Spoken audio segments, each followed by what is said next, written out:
Well, thanks everyone for taking the time to attend today's presentation, Navigating Social Security. It's such an important topic, a topic that affects all of us at one point or other, and yet most are very insecure about this. In fact, only 7% of older adults, know which factors determine their maximum Social Security benefit.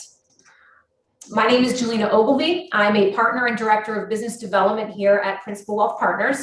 I'm going to be your host today. I am joined by my esteemed colleagues, Megan Maruzzo, who is going to be our captain as we navigate this topic, and John Hannigan, who will conclude this presentation. The three of us have an average experience in the industry of over 20 years, and as you can see from our titles, have our respective accreditations across the financial planning and investment management spectrum.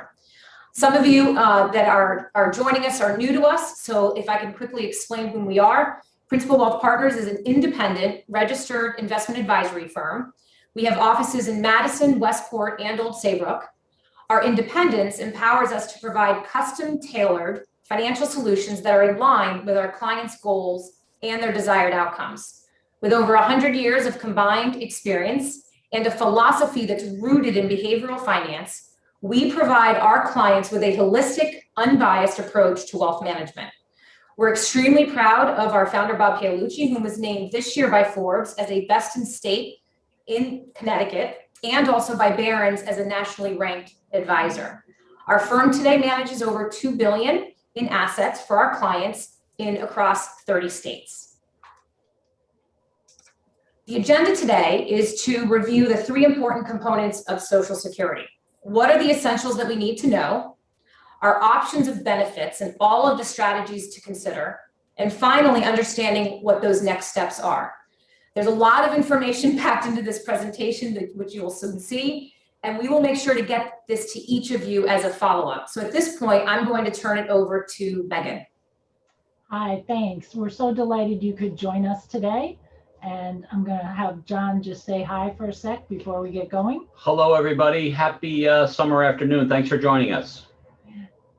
As we start the conversation, I'd like to mention there's a lot of different situations and information related to Social Security, much more than we could ever cover in a session like today.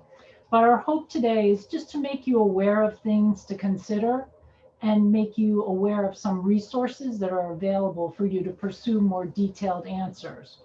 For example, what we would recommend as a first step is to go on to the ssa.gov website if you haven't in the past, set up an account, and print out a copy of your benefit statements. You'll also be able to see all the resources they have online through the website. And in checking that benefit statement, you can just kind of eye your earnings and make sure there's nothing that really stands out that might be out of place.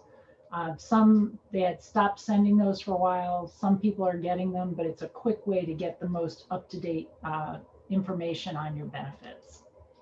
It's fascinating to look back on your work history, right? When you look at that sheet. Crazy. Right, the early days of Stu Leonard's. Yeah. Right?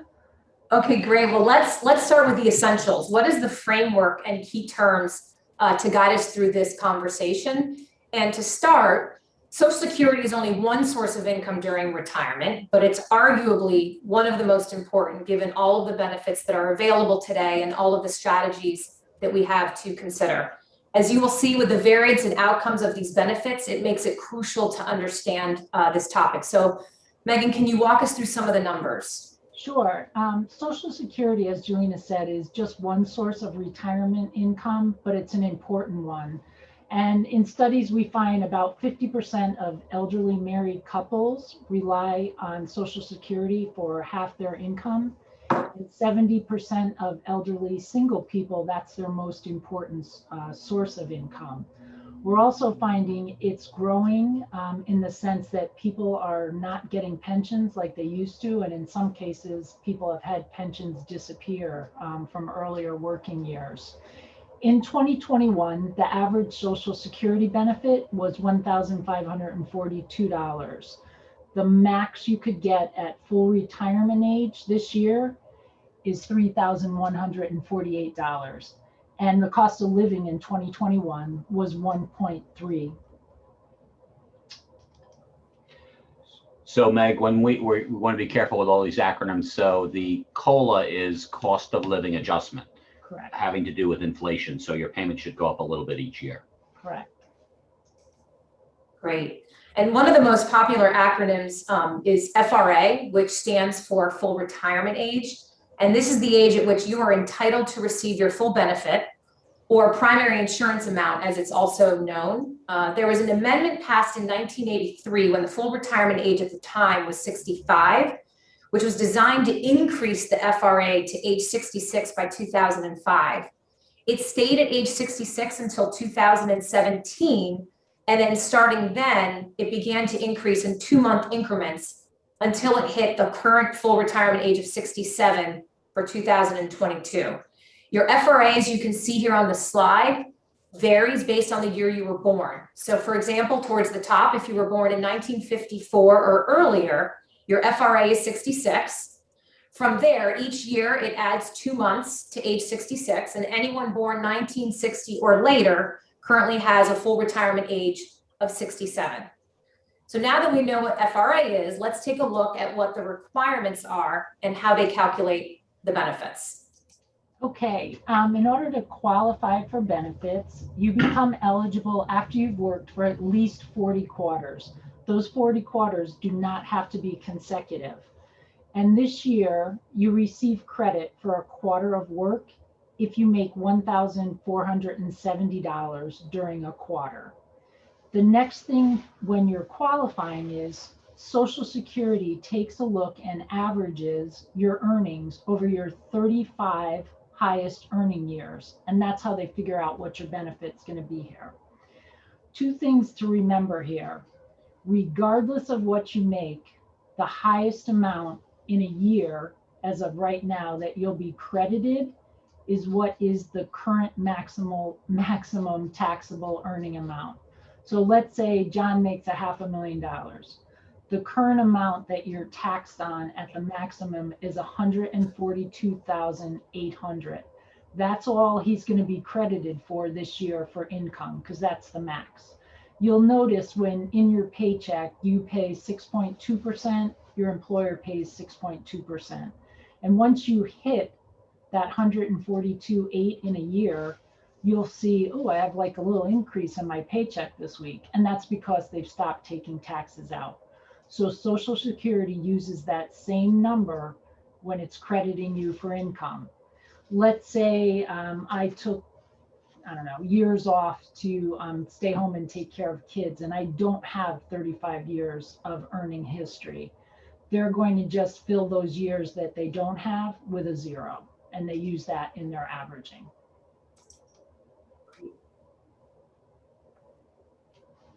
So Meg, now we've qualified, and we know we've qualified, and what earnings are included. And one of the questions that we get a lot is whether or not Social Security is taxable.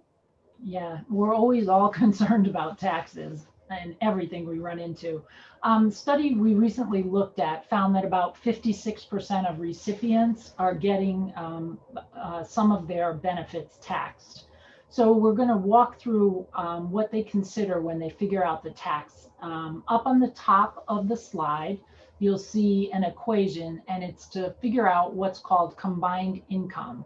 So let's figure out what's in there, and that's what helps determine what's taxable.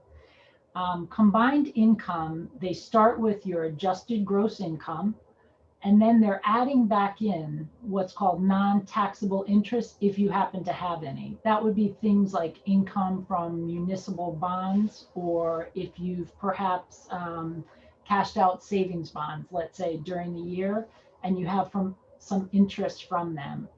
The third piece they add in is 50% of the amount of your benefits. And so then that's how they come up with the combined income. You'll notice there's some things that are not included, like life insurance proceeds, or let's say you pull some money out of your health savings account in order to pay qualified medical expenses. None of that is included in your combined income. So now we have this combined income number. Let's go to the next step in figuring out what's taxable.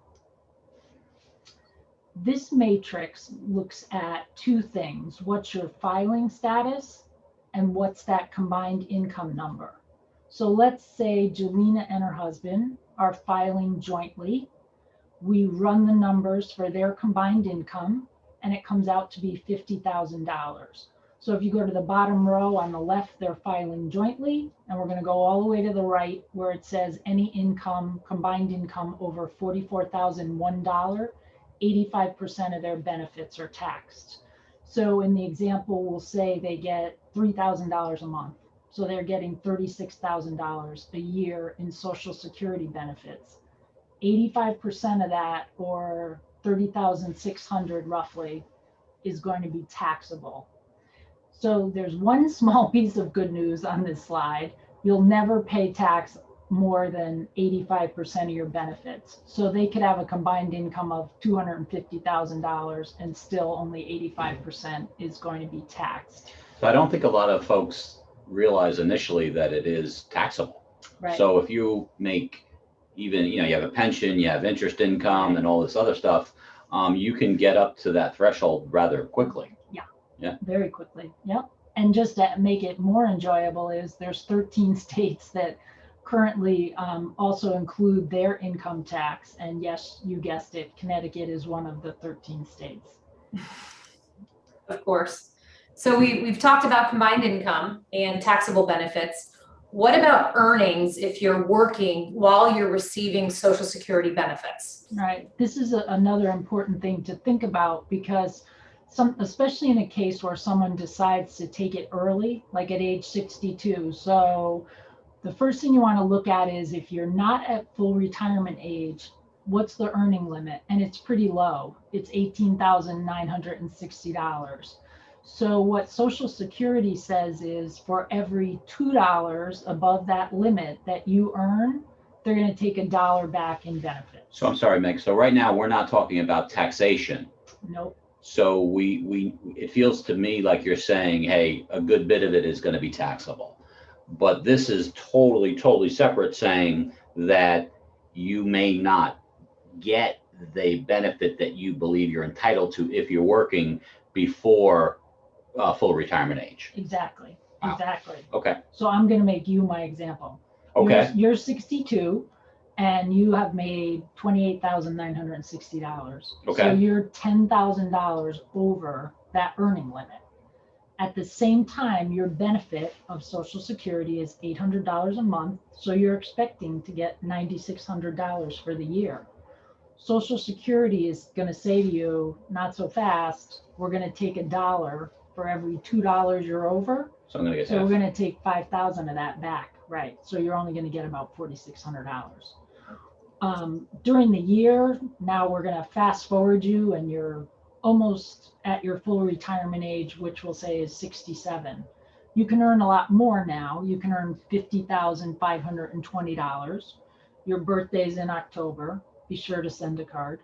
And so during that earlier part of the year, you can have a benefit reduction because you're still not at your full retirement age. Once you have your birthday, after that, there is no earning limit when you're at full retirement age. So here's a trick question. At what age do I have to be where I don't pay tax? Dead is good. Wow. Okay. That's what I thought you were going to say. But no, this is also critical if we can just take a step back here.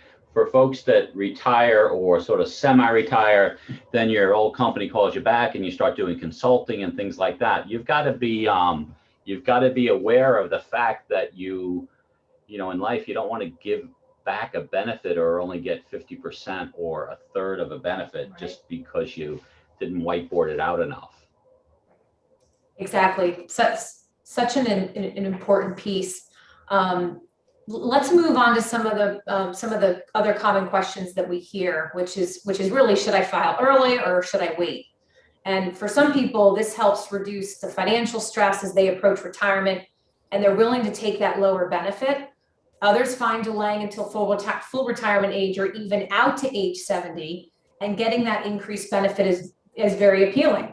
If it's something that interests you, though, it's important to remember that if you've stopped working and you're not taking Social Security, you need to cover your expenses. And so how are you going to do that? Is it from an investment portfolio or elsewhere? The benefit to waiting, of course, is receiving the additional income later in life. Julian, you're right, especially about that piece where you have to remember you're going to have to fill those years if you decide to wait. Let's first look at this person. Let's say it's me and my full retirement age is 67. I'm debating whether I want to take it early. So I'm going to look at those green bars on the left-hand side. And let's say I think, ooh, you know what? I'm almost at 62. I'm going to take it because I would like to have a little extra money. If I take it at 62, I need to understand that, first of all, there's a 30% reduction in what I would get from my full retirement age. I'm also taking that hit permanently. And that sometimes people don't understand. And also, let's say John is my spouse and he's pulling a spousal benefit off of me. In addition to taking a hit on mine, I'm going to reduce his as well.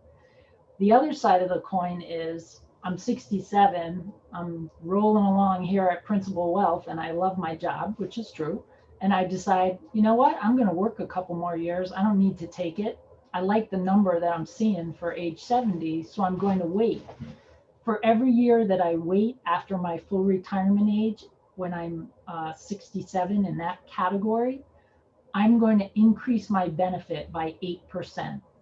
So if I'm 67 and I'm waiting till I'm 70, when I get to age 70, my benefit is going to be 24% higher. But again, there's some other factors, like John said, that you need to whiteboard, and that big number is appealing, but there's other things that come into play. I'd also interject there by saying that correct me if I'm wrong, Meg, but just to reiterate, at full retirement age, taxes aren't an issue anymore. It's not taxable. The earnings are not an issue, right? Right? Right. Okay, Yeah. good. Yeah. Yep. Great. And this is an important consideration given the fact that we're living longer, which means that we're going to live longer in retirement.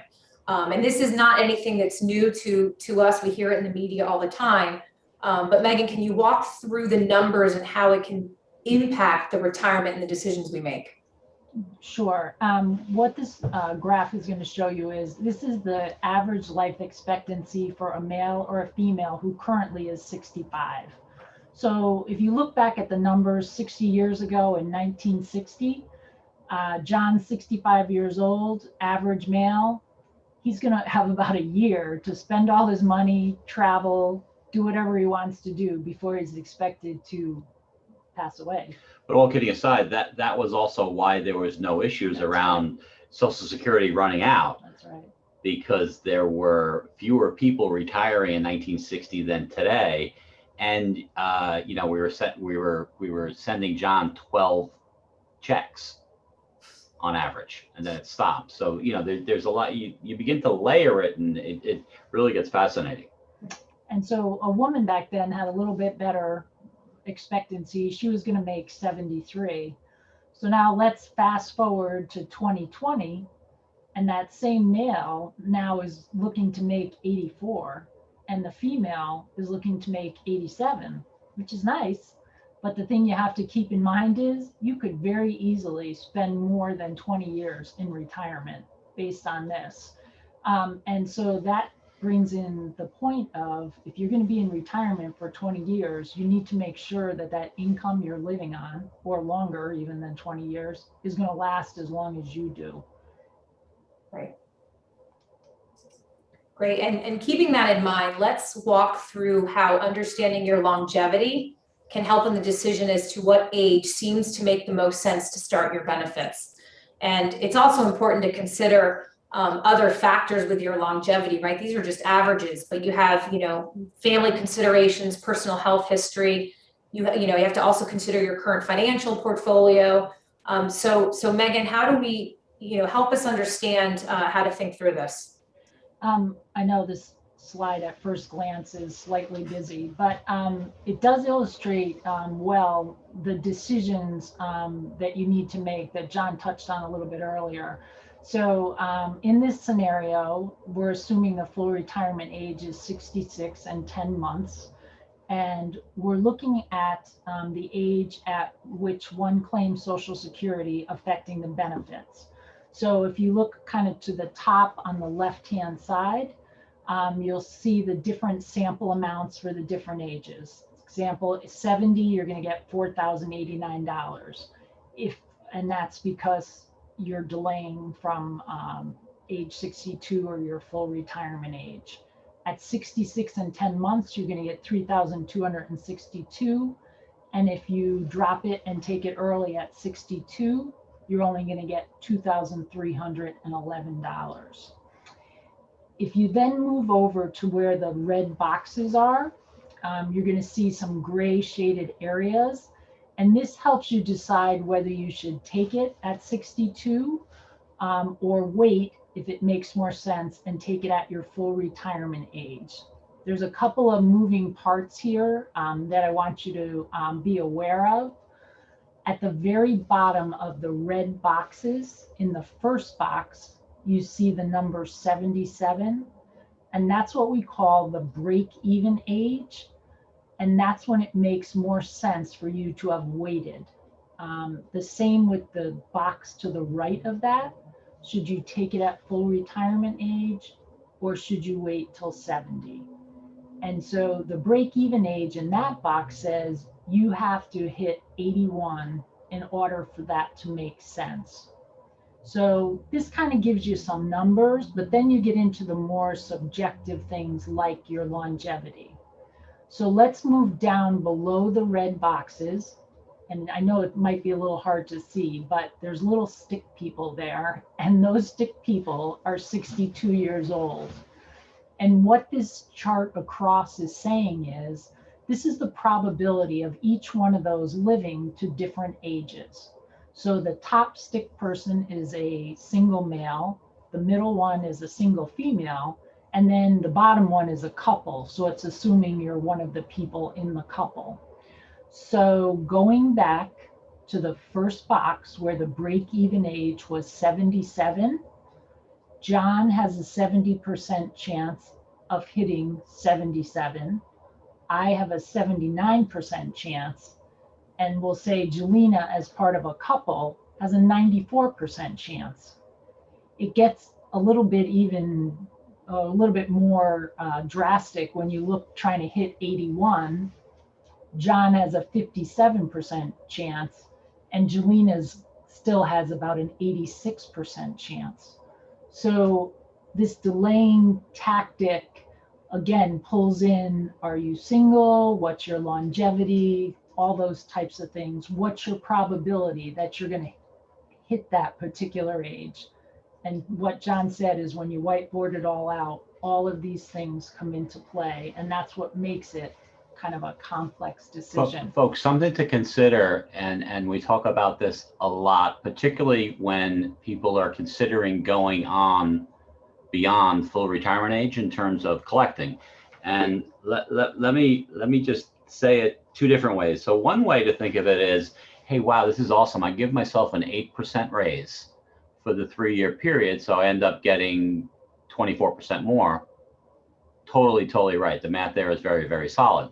But you also have to interject into the equation the fact that, and I'm not trying to be mean-spirited here, but your time here on Earth at that point has been reduced by 3 years as well. So it's not as though there is a yin and yang to it that you have to play out. Yes, by waiting, you do get more. Right. But by waiting, your time here on Earth that you're collecting is shortened as well. And I think sometimes the tendency with clients I sit down with is to see, hey, I like the idea of that 8% raise, and quite frankly, I do as well. But on the back end, you have to look at it, pull back a little bit, and look at it. In many cases, it's still a really, really good idea, but you really do have to apply some math or some probability to it. It's not as cut and dry as it might seem. Yeah. Good point. No, that's great. So Meg, sensational. So often in financial planning, and I'm being so philosophical today, in life as well. So everyone always tells me that I shouldn't ride up my bicycle without a helmet, but yet every once in a while I find myself running over to the Dollar General on my bicycle without my helmet. So in the spirit of disclosure. So we get the math, but is there a way, can you highlight to us what people are actually doing as opposed to what they're doing, like who's taking it and when? Perfect transition. So let's take a look at a person, full retirement age of 66. Right now, we're finding in the study we reviewed about 36% of men with that full retirement age will take it then, and it's about 30% of women take it. Like you said, we hear a lot of talk of people loving the benefit at 70. We're not really seeing that it necessarily plays out where they take it. About 6% of men take benefits at 70 and about 9% of women. If you're curious as to why this doesn't add up to 100 is people take it at 63 and 64 and 65 and 67 and 68 and 69. That's why the numbers on the left don't add up to, the men number doesn't add up to 100. We just wanted to emphasize earliest retirement, full retirement age, and latest. Right. And 62, we're finding, there's starting to be more people taking the benefit at 62. There's a slight uptick here from the COVID effect. People who decided, or in some cases, unfortunately, had the decision made for them where perhaps they were out of work during COVID and home just said, you know what, this has been pretty good. I'm going to get out and take it now. There's also a group which John will touch on a little bit more, that view the future of Social Security as precarious. They look at it as, I better start taking it sooner rather than later, just in case it's not around. And then there's a group of folks who just need the income, and they may still be working, but in order to supplement their income, they decide to take it early. And as John mentioned, the rest of it is somewhere in between those ages. Great, thanks, Megan and John. There are a lot of essentials, as you can see, when it comes to this topic. So let's now move on to the benefits and some of the strategies to consider. And when we think around opportunities to maximize benefits, we're going to break this into 3 buckets. The first are for couples to evaluate options to determine when each should file. The second are survivor benefits, which work best when one spouse is expected to outlive the other. And the third is an option where a former spouse may be eligible for some benefits. So let's start with the spousal benefits. If you're married, should you consider the benefits available as a spouse, even if you've never worked? Yes, you should definitely look into it because they are available even if you've never worked. There are some requirements that you have to meet. You must be married to your current spouse for at least 1 year, and your spouse has to be receiving his or her retirement benefits. In the case of spousal benefits, let's say I've worked and I'm looking at taking a spousal benefit on John. I'm going to take a look at what's my retirement benefit and what's my spousal benefit, and then I'm going to take the higher. And also only one spouse can receive spousal benefits at a time because somebody has to be the primary person. When you look at spousal, normally a spousal benefit maxes out at 50% if my spouse is claiming at full retirement age. We touched on this a little bit earlier. If, for example, I'm pulling off of John, he decides to wait till 70, that's not going to help me. I'm still only going to get 50% max of his full retirement amount. If he decides to go early and, for example, take that 30% hit we talked about at 62 in the example, that's going to hurt me as well. So his is going to be permanently reduced and mine is going to be reduced. So another thing to be quite careful about. Right, because it may be worth it for him to wait a couple of years because then he's going to get more money, as will I. Right, great. Such an important one that can be overlooked. And let's talk about survivor's benefit that Social Security can provide to widows, widowers, and dependent children of eligible workers? This one, I'm going to reiterate what John said earlier about dealing with the folks at Social Security. I have two very close girlfriends whose husbands suddenly and unexpectedly passed away, leaving both of them with two little kids. And I went with them to Social Security, and they could not have been more helpful. And it's such an important benefit in that time. In both cases, neither of the wives were working. They were stay-at-home moms, so it became even more important. The amount is based on the deceased person's earnings, and it's a percentage of that. It depends on when you apply and who you are. The max survivor benefit for a spouse is 100%. Again, there's a lot of requirements and what ifs in this thing, so I would definitely refer you to the website and to Social Security if you or someone in your life is in this situation. If the surviving spouse worked, you're going to take a look at what's your benefit versus what you will get from your survivor benefit. And Social Security will determine if you can get a higher benefit as a widow or a widower. There are some other things to take into consideration. If I have children I'm taking care of who are either under 16, or if one of my child is disabled, I can take the benefits at any age. If I remarry after 60, I'm still eligible to receive survivor benefits. Again, if I am getting survivor benefits, I have to keep in the back of my mind that if I'm under full retirement age, I still have those earning limitations are going to apply. So these are all very involved, complex situations, and you want to make sure that you're getting the most you can, but also making the smartest decision.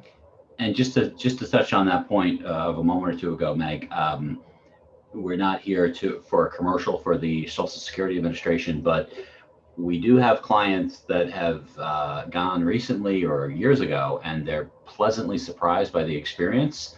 The thought is that it's going to be motor vehicle like or cable company like.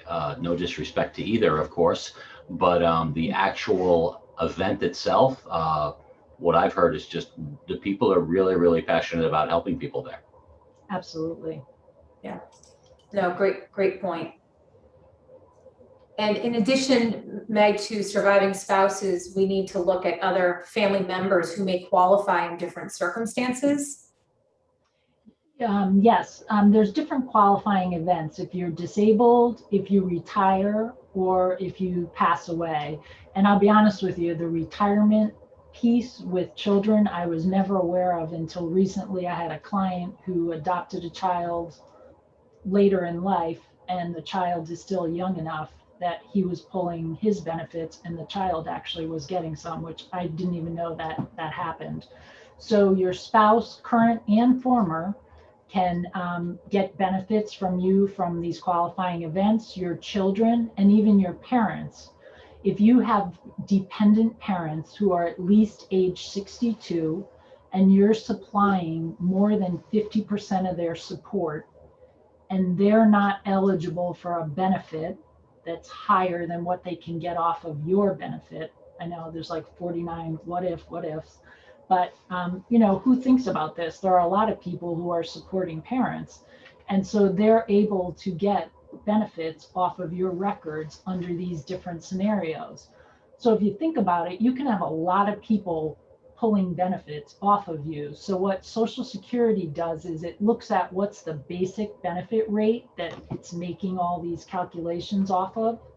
And it says, okay, we're going to set a limit, and there's a bunch of guidelines of where you fall in, of between 150 and 180% of that deceased, for example, will use person's benefit. They're then going to add up, okay, the spouse is getting this much, and the kids are getting this much, and the parents are getting this much. It can't exceed that limit. Let's use the 150%. If it does, Social Security goes back to each of the beneficiaries and says, okay, we have to lower yours this much, this much, this much, proportionate. So it keeps it under that family maximum limit. So just thinking about some of these things, you can understand why there is stress on the system. There can be a lot of people pulling at one time off of one worker's benefit. Yeah, absolutely. And then we have former spousal benefits. This is an option that I think many don't even realize is available. Yes, if your former spouse is either age 62, dead or disabled, they don't have to be getting their benefits. And we talked a little bit earlier about this. If you get a benefit from your former spouse, you're not going to impact their benefit. So John and I are married. He's not pulling his benefit. I get my spousal benefit off of his. He goes right along and there's no impact on his. We had to have been married for 10 years. And that's what comes into play. There's also marital status issues, guidelines, and also, again, you're going to take a look at, is my personal retirement benefit greater, or is what I can get as a former spouse off of John a greater benefit? And you're going to then go with that one. Also, once again, the earning limit comes into play, so you got to keep that in the back of your mind if you're not at full retirement age. Great. And what happens to this option if you or your spouse remarries? Okay, so you're a former spouse, you're pulling your benefit. My ex-husband gets remarried, doesn't impact me at all. Now, if I decide to remarry and I'm not 60, I'm going to give up my ability to get spousal and survivor benefits. If I wait and I remarry after I'm 60, I'm still going to give up my spousal, but I can keep my survivor's benefits from husband number one. So let's say, and That's involved. I know, way too many husbands. But let's say I'm 58, I've divorced John, sorry, and now I'm thinking about remarrying the new guy. I figure out that the new guy doesn't make as much money as John makes. There's people who put off getting remarried until after 60 in order to hang on to that survivor benefit from the first husband. So in that case, the calculation may be worth it, and you may want to wait for the second marriage. Wow. So help me understand, if you claim a divorced spousal benefit off of your former spouse, what happens to their benefit? Nothing. Nothing. They So still get their they benefits. still get their whole. Yeah. Okay. So you have the great example they always do of Johnny Carson and his 5 ex-wives. They all got benefits and didn't impact him a bit. Okay. So A Johnny Carson reference, everybody. I know. What was that? Showing my age. So thank you for that. So we talked about the benefits as a couple and a survivor and a former spouse, but there's other options too, right? Yeah, well, I'm just going to touch briefly on this. This is where the disability piece comes in. Again, like John said, it's not a commercial for Social Security, but I have a close friend that I just did the disability application with him in January, and they were great. So on the left-hand side is what's called SSDI, and on the right-hand side is SSI, which this I will knock Social Security. Those abbreviations are way too close. But the left-hand side looks at your work history, and the average payment is you will get your full retirement amount at that point. So my friend has cancer. He's getting his full retirement amount, and he's not at his full retirement age. When he hits his full retirement age, nothing changes. He gets the same, I don't know what he's getting, call it $3,000 a month. The only thing that switches is behind the scenes on Social Security side is it stops paying out from the disability trust and goes into the regular retirement trust funds. He has the ability to get some dependent benefits for his children and his spouse. and he was approved in January of this year. He'll be able to go on Medicare 2 years from now. The right-hand column, which is SSI, is a different scenario. This is for people who have extremely limited income and resources. You don't have to have the work credits needed, none of that. But the standard payment was $783 a month. So it's tough to live on. That dollar amount does not change. It will go up a little bit every year with a COLA. And that's actually paid from tax revenues. That doesn't come out of Social Security. The downside to that is you lose, there's no child or spousal type benefits when you're on that SSI. It's really very limited. The positive is, from a health insurance perspective, you're able to go on Medicaid, not Medicare, but Medicaid immediately. So that's the subtle differences if you're in the disability category of needing Social Security. And it's gotten more difficult to get the disability. And also you have to renew, I think it's every 2 years. They come back and, you have to get medical records and go through the whole process again. Okay, great. And finally, what happens if someone is employed by an employer who does not withhold Social Security, such as an outside, an employee outside of the country or maybe a government agency? Right. This one is a topic that's, again, pretty involved, but we hear it a lot, like a teacher. It's called the Windfall Elimination provision. There's a lot of bullets on here, and I'm going to try and just make it simpler than what's up there. So I'm a teacher, and I have not paid into Social Security. So the government came out with this provision because they said, you know what, it's not fair. Meg is a teacher, she gets a pension, and she hasn't paid into Social Security. So she's going to be getting her Social Security, plus she's getting this pension. Meanwhile, John's been working, paying into Social Security, and he's getting a benefit, but he's been donating like the whole time he's been working.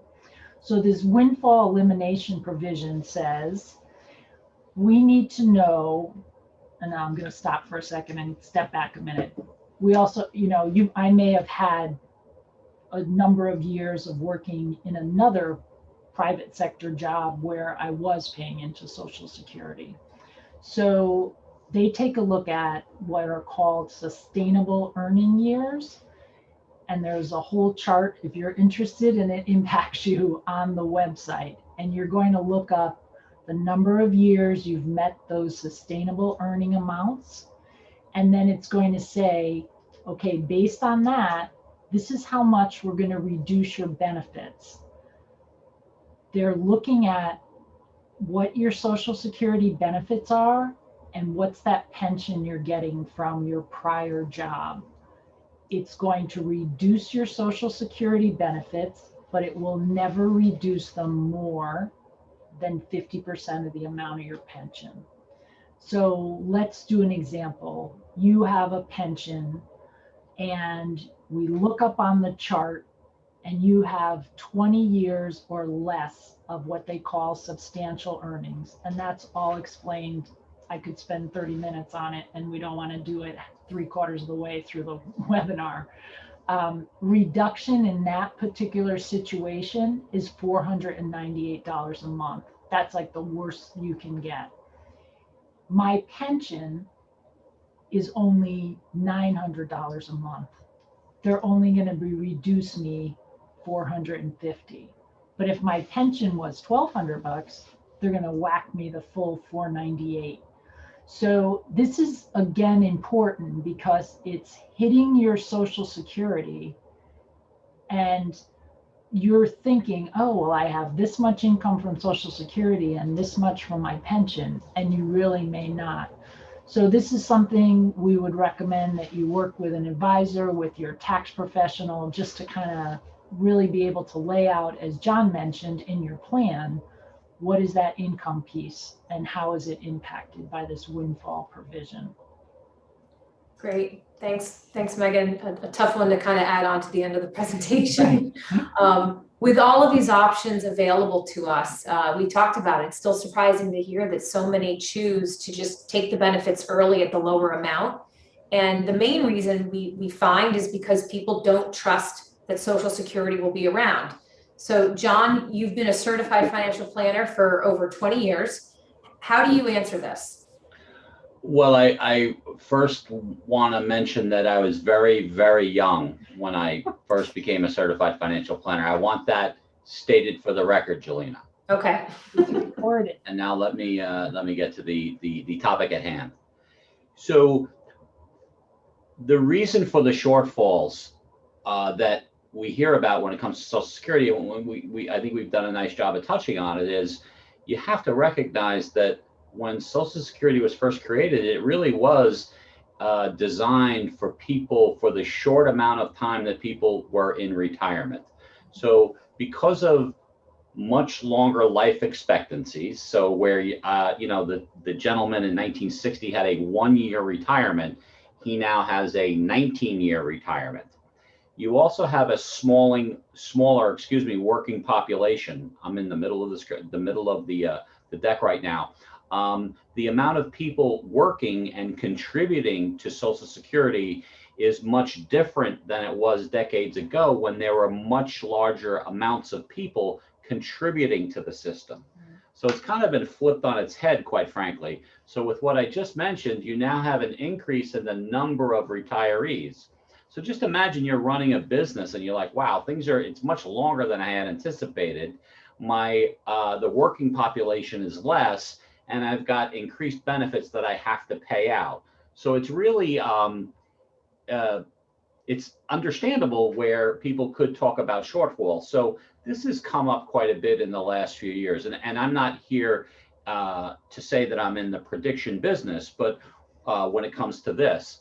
But what I would say is this: we had been in surplus with Social Security, I believe, until 2017, where we had to start touching these reserves that we had put away for so many years as a society.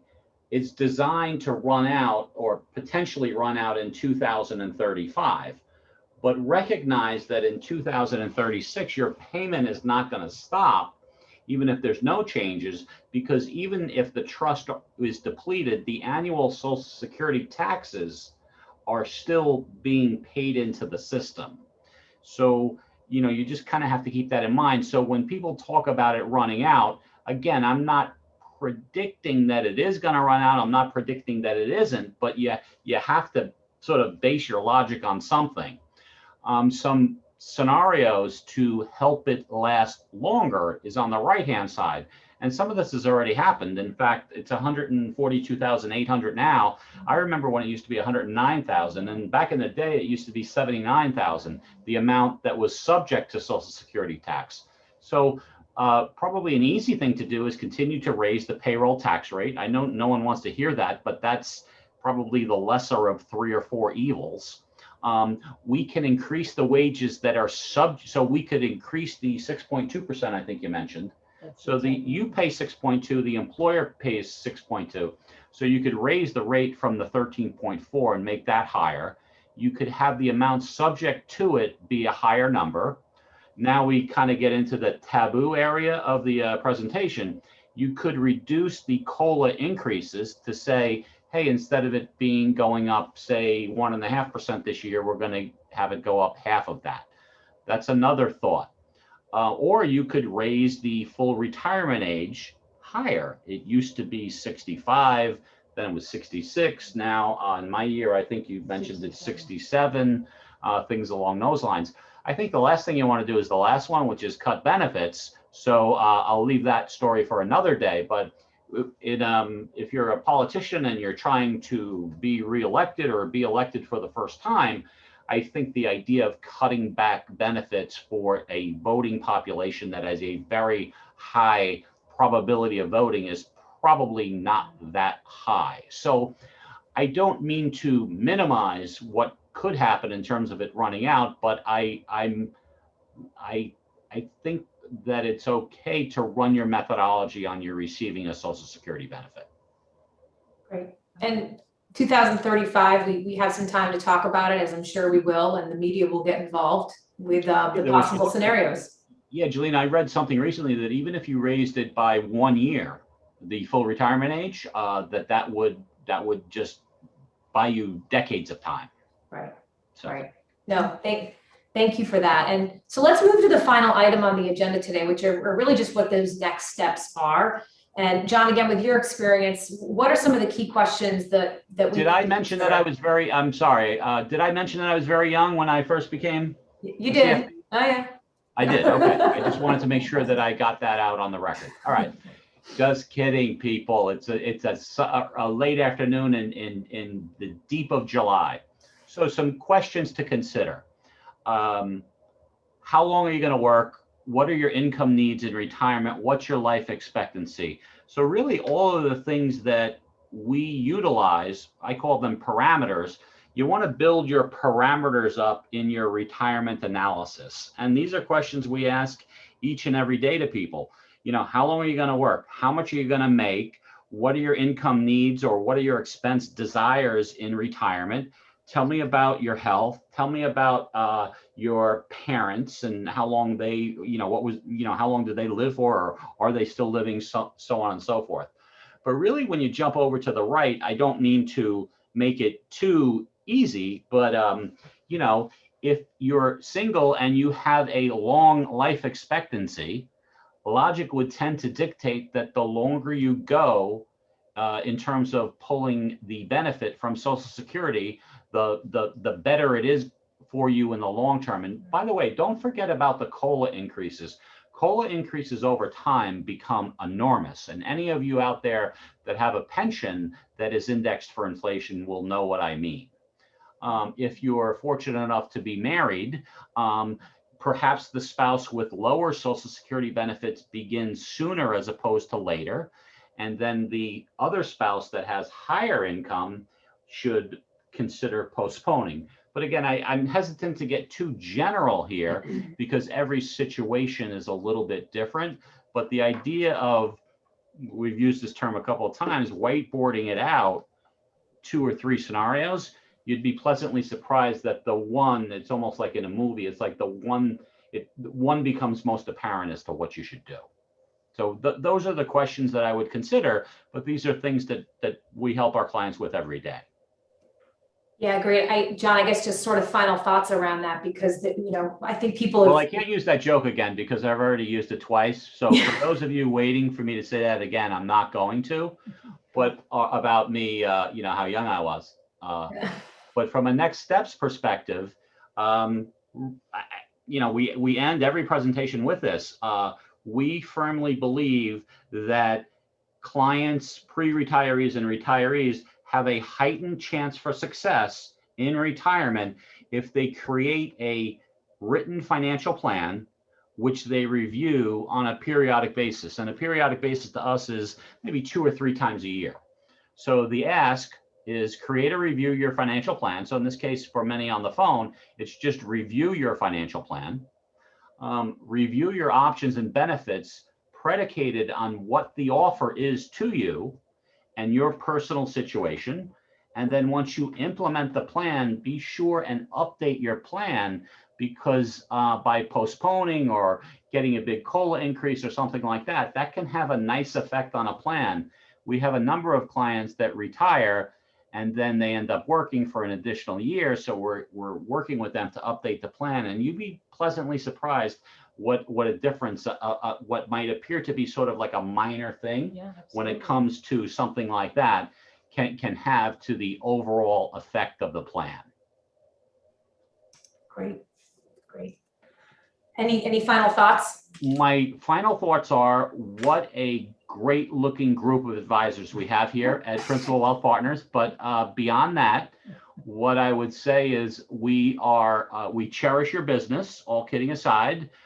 We enjoy working with you and your families. If you have any questions about this, we'd love to get into the weeds with you. If there's another advisor that you work with here that's not on this list, just contact them and they'll do just as good a job, if not a better job, of explaining it to you. But on this late July afternoon. We simply want to thank you and wish you the best the rest of the summer. Yeah, I'll conclude and just say, John and Megan, thank you as well for the resources that you've provided for the event today. And on behalf of the entire team here at Principal Wealth Partners, again, we do hope you enjoy your summer and stay safe. So thanks again. Take care. Bye now.